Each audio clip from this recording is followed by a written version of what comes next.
Hi guys, we had a really kind of crazy weekend. We started in Knoxville in a game that was something like I've never been a part of in my 27 years, where we lost 6-4. I think the game probably could have ended 10-8. It was just a game where almost everything they touched flew in the back of the net. We kept battling. We went down 4-1 and got it back to 4-3 before they took another lead, and then we scored again. Just a crazy game, but really happy with how my team fought. Many teams get down 4-1 in the second half and they're going to quit, and we never quit really the whole game and kept going at them. We brought on some guys late in the game when it went to 6-3, and they kept battling, got one, and really had a chance for another one.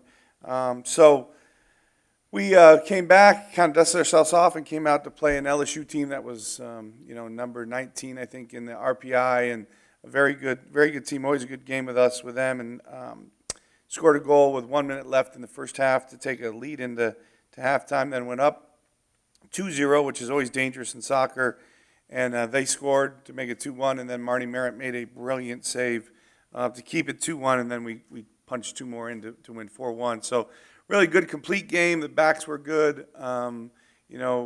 CC Kaiser was excellent again, scored 2 goals. Jane Foster scored a goal. Molly Martin. So getting a lot of good production.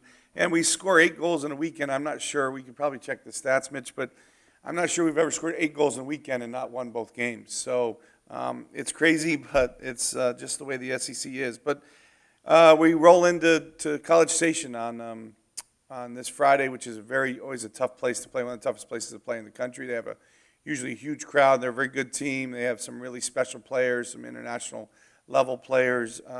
Allie Watts, one that was just coming off the U20 team that's really dangerous. Michaela Harvey's a really good midfielder for them. They're a very good team and always tough, and they are, I think, 1 game out of first place right now. So we currently are sitting in 5th, and again, trying to stay in that top 6 if possible to get a bye in the first round of the SEC tournament, and certainly still trying to qualify for SEC tournament. The league is so tight, anybody can get in at this point, and anybody can be out. So certainly a tough road ahead for us. Any questions?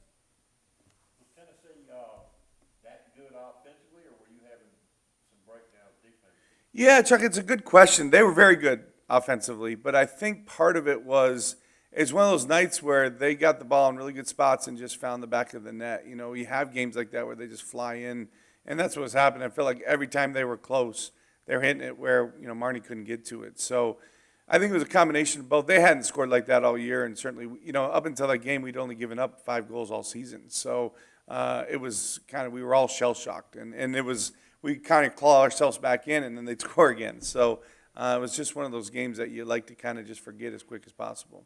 But scoring 4 goals, you feel good about it. If the game's 2-0, you're like, yeah, that's a typical game. But 6-4, you don't see that very often. Not in soccer. It was like a hockey game. How did Marnie handle it, Coach? Obviously came back. Yeah, really, she bounced back. That was probably her I think she would tell you one of her most disappointing games as an Ole Miss Rebel, and she came back on Sunday and was great. Was typically Marnie, was huge, and again made a huge save. One of probably best saves she's made all season against LSU at a really critical point for us. So I was really happy the way she bounced back, and she's a winner. She's a winner. She's going to be fine, and we want her back there, need her back there. But it was huge for her at 2-1. She makes a full stretch save out of the upper 90 that keeps it 2-1, and then we score a third one. If that goes 2-2 on a hot Sunday, you never know what the game's going to end up. So she was huge in the game. Really won us the game, if you ask me, on that save.